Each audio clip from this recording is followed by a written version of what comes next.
नमस्कार दोस्तों, स्वागत है आपका मेरे YouTube चैनल हिंदी कथा कहानियाँ और हिंदी कथा साहित्य संचन में।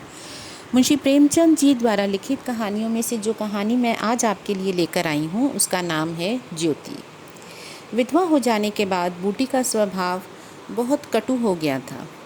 जब बहुत जी जलता तो अपने मृत पति को कोसती, आप तो सिधार गए, मेरे लिए यह जंजाल छोड़ गए। जब इतनी जल्दी जाना था तो ब्याह न जाने किस लिए किया। घर में भूनी भांग नहीं, चले थे ब्याह करने। वह चाहती तो दूसरी से सगाई कर लेती। अहीरों में इसका रिवाज है। देखने सुनने में भी बुरी न थी। दो एक आदमी तैयार भी थे, लेकिन बूटी पतिव्रता कहलाने के मोह को न छोड़ सकी। और यह सारा क्रोध उतरता था बड़े लड़के मोहन पर, जो अब 16 साल का था। सोहन अभी छोटा था और मैना लड़की थी। ये दोनों अभी किसी लायक ना थे। अगर ये तीनों ना होते तो बूटी को क्यों इतना कष्ट होता। जिसका थोड़ा सा काम कर देती वही रोटी कपड़ा दे देता। जब चाहती किसी के सिर बैठ जाती। अब अगर वह कहीं बैठ जाए तो लोग यही कहेंगे कि 3-3 बच्चों के होते हुए इसे यह क्या सूझी। मोहन भरसक उसका भार हल्का करने की कोशिश करता था। गाय भैंसों को सानी पानी देना, दुहना मतना, यह सब कर लेता। लेकिन बूटी का मुंह सीधा ना होता था। वह रोज एक ना एक कुचड़ निकालती रहती और मोहन ने भी उसकी घुड़कियों की परवाह करना छोड़ दिया था। पति उसके सिर गृहस्थी का यह भार पटक कर क्यों चला गया, उसे यही गिला था। बेचारी का सर्वनाश ही कर दिया। न खाने का सुख मिला, न पहनने ओढ़ने का, न और किसी बात का। इस घर में क्या आई मानो भट्टी में पड़ गई। उसकी वैधव्य साधना और अतृप्त भोग लालसा में सदैव द्वंद्व सा मचा रहता, और उसकी जलन में उसके हृदय की सारी मृदुता जलकर भस्म हो गई थी। पति के पीछे और कुछ नहीं तो बूटी के पास 400-500 के गहने थे, लेकिन एक एक करके सब उसके हाथ से निकल गए। उसी मोहल्ले में उसकी बिरादरी में कितनी ही औरतें थीं जो उससे जेठी होने पर भी गहने चमकाकर, आंखों में काजल लगाकर, मांग में सिंदूर की मोटी सी रेखा डालकर मानो उसे जलाया करती थी। इसलिए अब उनमें से कोई विधवा हो जाती तो बूटी को खुशी होती, और यह सारी जलन वह लड़कों पर निकालती, विशेषकर मोहन पर। वह शायद संसार की सारी स्त्रियों को अपने ही रूप में देखना चाहती थी। कुत्सा में उसे विशेष आनंद मिलता था। उसकी वंचित लालसा जल न पाकर ओस चाट लेने में ही संतुष्ट होती थी। फिर यह कैसे संभव था कि वह मोहन के विषय में कुछ सुने और पेट में डाल ले। ज्यों ही मोहन संध्या समय दूध बेचकर घर आया, बूटी ने कहा, देखती हूँ तू अब सांड बनने पर उतारू हो गया है। मोहन ने प्रश्न के भाव से देखा। कैसा सांड, बात क्या है। इस पर बूटी बोली, तू रुपया से छिप छिप कर नहीं बोलता हंसता, उस पर कहता है कैसा सांड। तुझे लाज नहीं आती। घर में पैसे पैसे की तंगी है और वहाँ उसके लिए पान लाए जा रहे हैं, कपड़े रंगाए जाते हैं। मोहन ने विद्रोह का रूप धारण किया। अगर उसने मुझसे 4 पैसे के पान मांगे तो क्या करता। कहता कि पैसे दे तो लाऊंगा। अपनी धोती रंगने को दे दी तो उससे रंगाई मांगता। हाँ हाँ, मोहल्ले में एक तू ही तो धन्ना सेठ है, और किसी से उसने क्यों ना कहा। इस पर मोहन ने कहा, यह वह जाने, मैं क्या बताऊं। इस पर बूटी ने कहा, तुझे अब छैला बनने की सूझती है। घर में भी कभी 1 पैसे का पान लाया। इस पर मोहन ने कहा, यहाँ पान किसके लिए लाता। तो बूटी ने कहा, क्या तेरे लिखे घर में सब मर गए। इस पर मोहन ने कहा, मैं न जानता था माँ, तुम पान खाना चाहती हो। इस पर बूटी ने कहा, हाँ हाँ, संसार में 1 रुपया ही तो पान खाने जोग है। इस पर मोहन ने कहा, शौक सिंगार की भी उम्र होती है। बूटी जल उठी। उसे बुढ़िया कह देना उसकी सारी साधना पर पानी फेर देना था। बुढ़ापे में उन साधनों का महत्व ही क्या। जिस त्याग कल्पना के बल पर वह स्त्रियों के सामने सिर उठाकर चलती थी, उस पर इतना कुठारा घात। इन्हीं लड़कों के पीछे उसने अपनी जवानी धूल में मिला दी। उसके आदमी को मरे आज 5 साल हुए, तब उसकी चढ़ती जवानी थी। 3 बच्चे भगवान ने उसके गले मर दिए, नहीं तो अभी वह भी क्या दिन की थी। चाहती तो वह भी ओंठ लाल किए, पाँव में महावर लगाए, बिछुए पहने मटकती फिरती। यह सब उसने इन लड़कों के कारण त्याग किया, और आज मोहन उसे बुढ़िया कहता है। रुपया उसके सामने खड़ी कर दी जाए तो चुईया सी लगे, फिर भी वह जवान है और बूटी बुढ़िया है। गुस्से में बोली, हाँ और क्या, मेरे लिए तो अब फटे चिथड़े पहनने के दिन हैं। जब तेरा बाप मरा था तो मैं रुपया से 2-4 साल ही तो बड़ी थी। उस वक्त कोई घर कर लेती तो तुम लोगों का कहीं पता ना लगता, गली गली भीख मांगते फिरते। लेकिन मैं कह देती हूँ, अगर तू फिर उससे बोला तो या तो तू इस घर में रहेगा या मैं रहूँगी। मोहन ने डरते डरते कहा, मैं उसे बात दे चुका हूँ अम्मा।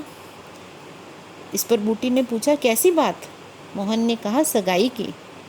तो बूटी ने कहा, अगर रुपया मेरे घर में आई तो झाड़ू मार कर निकाल दूंगी। यह सब उसकी माँ की माया है। वह कुटनी मेरे लड़के को मुझसे छीने लाती है। रांड से इतना भी देखा नहीं जाता, चाहती है उसे सौत बनाकर छाती पर बिठा दे। मोहन ने व्यथित कंठ में कहा, अम्मा ईश्वर के लिए चुप करो, क्यों अपना आपा पानी खो रही हो? मैंने तो समझा था 4 दिनों में मैना अपने घर चली जाएगी, तुम अकेली पड़ जाओगी, इसलिए उसे लाने की बात सोच रहा था। अगर तुम्हें बुरा लगता है तो जाने दो। इस पर बूटी ने कहा, तू आज से यहीं आंगन में सोया कर। इस पर मोहन बोला, और गायें भैंसें बाहर पड़ी रहेंगी? इस पर बूटी बोली, पड़ी रहने दे, कोई डाका नहीं पड़ा जाता। इस पर मोहन ने कहा, मुझ पर तुझे संदेह है? तो बूटी ने कहा, हाँ। इस पर मोहन ने कहा, तो मैं न सोऊंगा यहाँ पर। इस पर बूटी बोली, तो निकल जा घर से। इस पर मोहन ने कहा, हाँ तेरी यही इच्छा है तो निकल जाऊंगा। मैना ने भोजन पकाया तो मोहन ने कहा, मुझे भूख नहीं है। बूटी उसे मनाने न आई। मोहन का युवक हृदय माता के इस कठोर शासन को किसी तरह स्वीकार नहीं कर सकता। उसका घर है, ले ले, अपने लिए वह कोई दूसरा ठिकाना ढूंढ लेगा। रुपया ने उसके सूखे जीवन में एक स्निग्धता भर दी थी। अब वह एक अव्यक्त कामना से चंचल हो रहा था। जीवन कुछ सूना सूना लगता था। रुपया ने नव वसंत की भांति उसे आकर पल्लवित कर दिया था। मोहन को जीवन में एक मीठा स्वाद मिलने लगा। कोई काम करना होता पर ध्यान रुपया की तरफ लगा रहता। सोचता उसे क्या लेकर दे कि वह प्रसन्न हो जाए। अब कौन मुँह लेकर उसके पास जाएगा? क्या उससे कहे कि अम्मा ने मुझे तुझसे मिलने को मना किया है? अभी कल ही तो बरगद के नीचे इन दोनों में कैसी कैसी बातें हुई थीं। मोहन ने कहा था, रूपा तुम इतनी सुंदर हो, तुम्हें 100 ग्राहक मिल जाएंगे। मेरे घर में तुम्हारे लिए क्या रखा है? इस पर रुपया ने जो जवाब दिया था वह तो संगीत की तरह अब भी उसके प्राण में बसा हुआ है। रुपया ने कहा था, मैं तो तुमको चाहती हूँ मोहन, अकेले तुमको। परगने के चौधरी भी आ जाएं तब भी तुम मोहन हो, मजूरी करो तब भी मोहन हो। उसी रुपया से आज वह जाकर कहे, मुझे अब तुमसे कोई सरोकार नहीं है। नहीं, यह नहीं हो सकता। उसे घर की परवाह नहीं है। वह रुपया के साथ माँ से अलग रहेगा। इस जगह ना सही, किसी दूसरे मोहल्ले में सही। इस वक्त भी रुपया उसकी राह देख रही होगी। कैसे अच्छे बीड़े लगाती है। कहीं अम्मा सुन पावें कि रात को रुपया के द्वार पर गया था तो प्राण ही दे दे प्राण। अपने भाग तो नहीं बखानती कि ऐसी देवी बहू मिली जाती है। ना जाने क्यों रुपया से इतना चढ़ती है। वह जरा पान खा लेती है, जरा साड़ी रंग कर पहनती है, बस यही तो। चूड़ियों की झंकार सुनाई दी। रुपया आ रही है। हाँ वही है, वही है। रुपया उसके सिरहाने आकर बोली, सो गए क्या मोहन? घड़ी भर से तुम्हारी राह देख रही हूँ, आए क्यों नहीं? मोहन नींद का बहाना किए पड़ा रहा। रुपया ने उसका सिर हिलाकर फिर कहा, क्या सो गए मोहन? उन कोमल उंगलियों के स्पर्श में क्या सिद्धि थी कौन जाने। मोहन की सारी आत्मा उन्मत्त हो उठी। उसके प्राण मानो बाहर निकलकर रुपया के चरणों में समर्पित हो जाने के लिए उछल पड़े। देवी वरदान के लिए सामने खड़ी है। सारा विश्व जैसे नाच रहा है। उसे मालूम हुआ जैसे उसका शरीर लुप्त हो गया है। वह केवल एक मधुर स्वर की भांति विश्व की गोद में चिपटा हुआ उसके साथ नृत्य कर रहा है। रुपया ने फिर कहा, अभी से सो गए हो क्या जी? तो मोहन बोला, जरा नींद आ गई थी रूपा। तुम इस वक्त क्या करने आई? कहीं अम्मा देख ले तो मुझे मार ही डाले। इस पर रूपा ने कहा, तुम आज आए क्यों नहीं? तो मोहन ने जवाब दिया, आज अम्मा से लड़ाई हो गई। क्या कहती थी? मोहन बोला, कहती थी रुपया से बोलेगा तो मैं प्राण दे दूंगी। तो रुपया ने कहा, तुमने पूछा नहीं रुपया से क्यों चिढ़ती हो?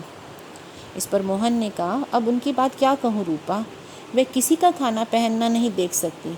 अब मुझे तुमसे दूर रहना पड़ेगा। इस पर रूपा ने कहा, मेरा जी न मानेगा। इस पर मोहन ने कहा, ऐसी बात करोगी तो तुम्हें लेकर भाग जाऊंगा। इस पर रूपा बोली, तुम बस मेरे पास दिन में एक बार आ जाया करो, बस मैं और कुछ नहीं चाहती। इस पर मोहन बोला, और अम्मा जो बिगड़ेंगी? तो रूपा ने कहा, तो मैं समझ गई, तुम मुझे प्यार नहीं करते। मोहन ने कहा, मेरा बस होता तो तुमको अपने प्राण में रख लेता। इसी समय घर के किवाड़ खटके और रुपया भाग गई। मोहन दूसरे दिन सोकर उठा तो उसके हृदय में आनंद का सागर सा भरा हुआ था। वह सोहन को बराबर डांटता रहता था। सोहन आलसी था, घर के काम धंधे में जी न लगाता था। मोहन को देखते ही वह छिपकर भाग जाने के अवसर खोजता था। मोहन ने मुस्कुराकर कहा, धोती बहुत मैली हो गई है सोहन, धोबी को क्यों नहीं देते? सोहन को इन शब्दों में स्नेह की गंध आई। बोला, धोबिन पैसे मांगती है। इस पर मोहन ने कहा, तो पैसे अम्मा से क्यों नहीं मांग लेते? तो सोहन बोला, अम्मा कौन पैसे दिए देती है। फिर मोहन ने कहा, तो मुझसे ले लो, और यह कहकर उसने एक इकन्नी उसकी ओर फेंक दी। सोहन प्रसन्न हो गया। भाई और माता दोनों ही उसे धिक्कारते रहते थे। बहुत दिनों बाद आज उसे स्नेह की मधुरता का स्वाद मिला। इकन्नी उठा ली और धोती को वहीं छोड़कर गाय को खोलकर ले चला। मोहन ने कहा, रहने दे, मैं इसे लिए जाता हूँ। तो सोहन ने पगड़िया मोहन को देकर फिर पूछा, तुम्हारे लिए चिलम रख लाऊं? जीवन में पहली बार सोहन ने भाई के प्रति ऐसा सद्भाव प्रकट किया था। इसमें क्या रहस्य है, ये मोहन की समझ में नहीं आया। बोला, आग हो तो रखाओ। इसी बीच मैना सिर के बाल खोले आंगन में बैठी घरौंदा बना रही थी। मोहन को देखते ही उसने घरौंदा बिगाड़ दिया और आंचल से बाल छिपाकर रसोई घर में बर्तन उठाने चली। तो मोहन ने पूछा, क्या खेल रही थी मैना? मैना डरी हुई बोली, कुछ नहीं तो। इस पर मोहन ने कहा, तू बहुत अच्छे घरौंदे बनाती है, जरा बना, मैं भी तो देखूं। मैना का रुआं सा चेहरा खिल उठा। प्रेम के शब्द में कितना जादू है।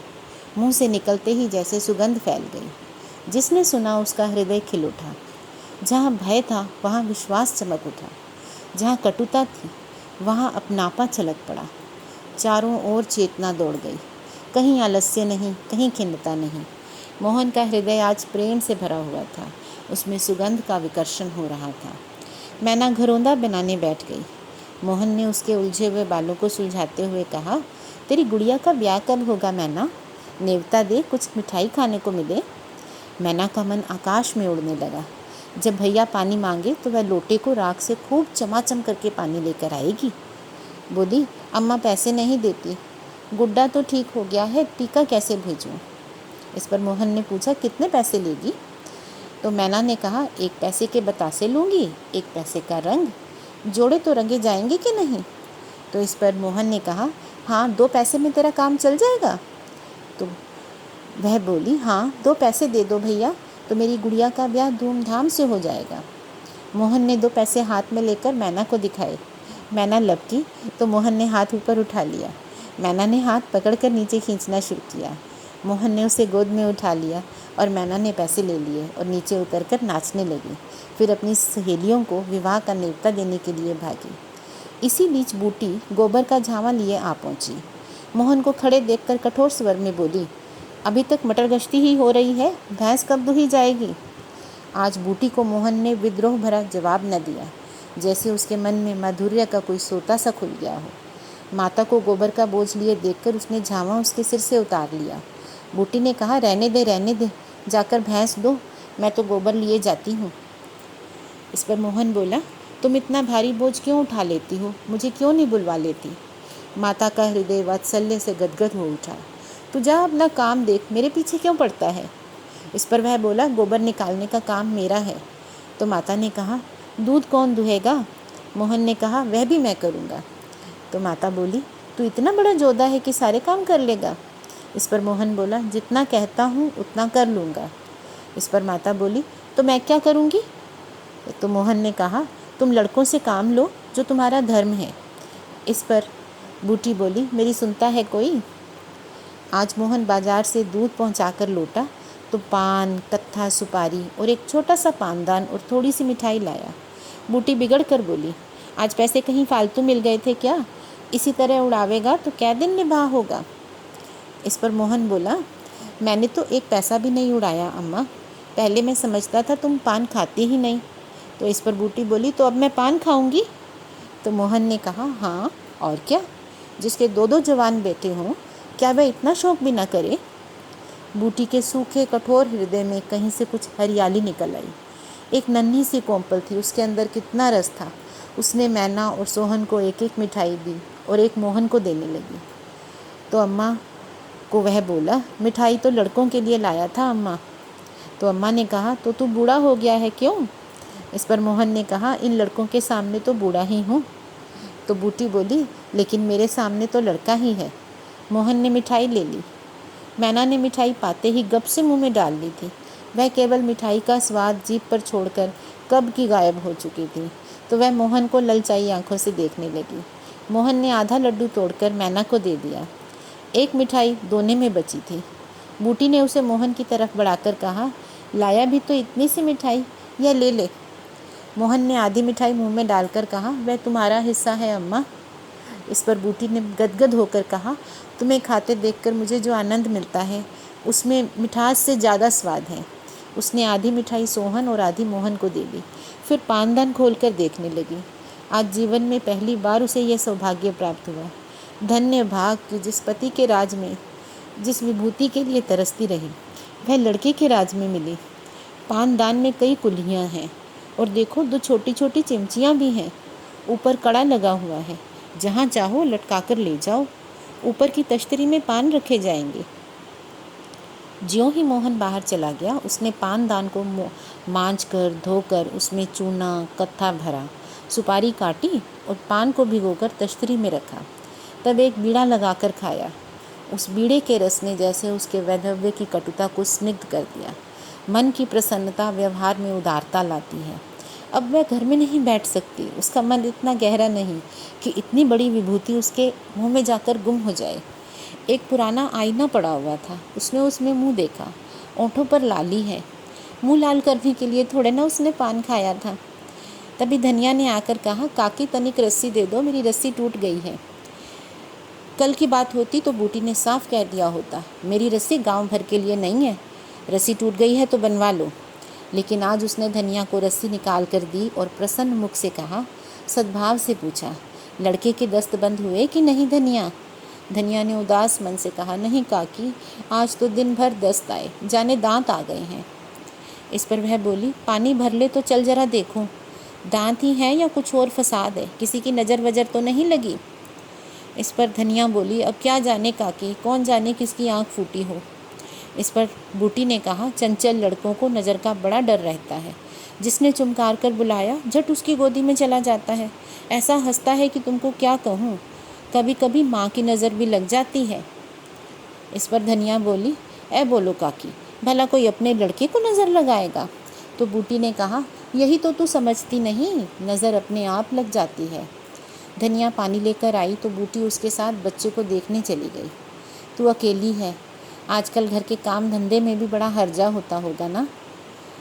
तो वह बोली, नहीं काकी, रुपया आ जाती है, घर का कुछ काम कर देती है, नहीं तो अकेले तो मेरी मरण हो जाती। बूटी को आश्चर्य हुआ, रुपया को तो वह केवल तितली समझती थी, रुपया?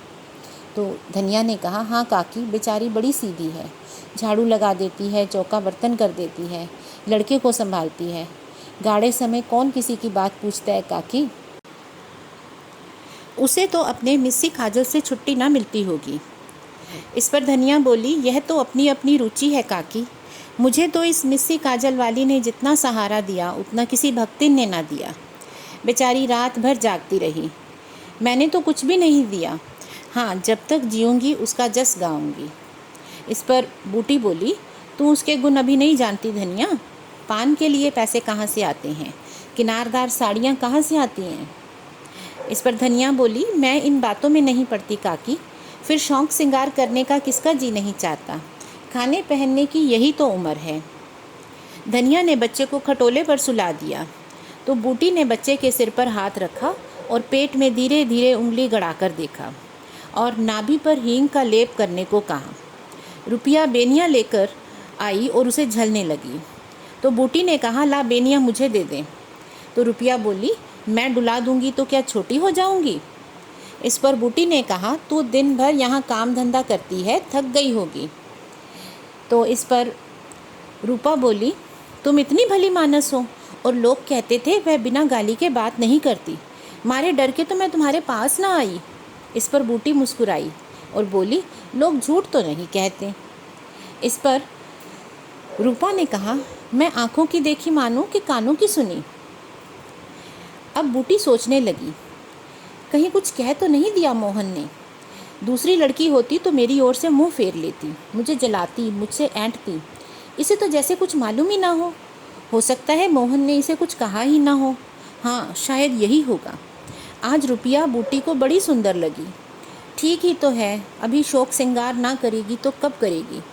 शौक श्रृंगार इसलिए बुरा लगता है कि ऐसे आदमी अपने भोग विलास में मस्त रहते हैं। किसी के घर में आग लग जाए उन्हें कोई मतलब नहीं, उनका काम तो खाली दूसरों को रिझाना है। जैसे अपने रूप की दुकान सजाए राह चलतों को बुलाती हूँ कि जरा इस दुकान की सैर भी करते जाइए। ऐसे उपकारी प्राणियों का श्रृंगार बुरा नहीं लगता, बल्कि और भी अच्छा लगता है। इससे मालूम होता है कि इनका जितना रूप सुंदर है उतना ही मन भी सुंदर है। फिर कौन नहीं चाहता कि लोग उसके रूप का बखान करें। किसी दूसरे की आंखों में छुप जाने की आलसा नहीं होती। बूटी का यौवन कब का विदा हो चुका, फिर भी यह लालसा बनी हुई है कि कोई उसे रस भरी आंखों से देख ले तो उसका मन कितना प्रसन्न हो जाता है। जमीन पर पाँव नहीं पड़ते। फिर रूपा तो अभी जवान है। उस दिन से रूपा प्रायः दिन में 1-2 बार नित्य बूटी के घर आती।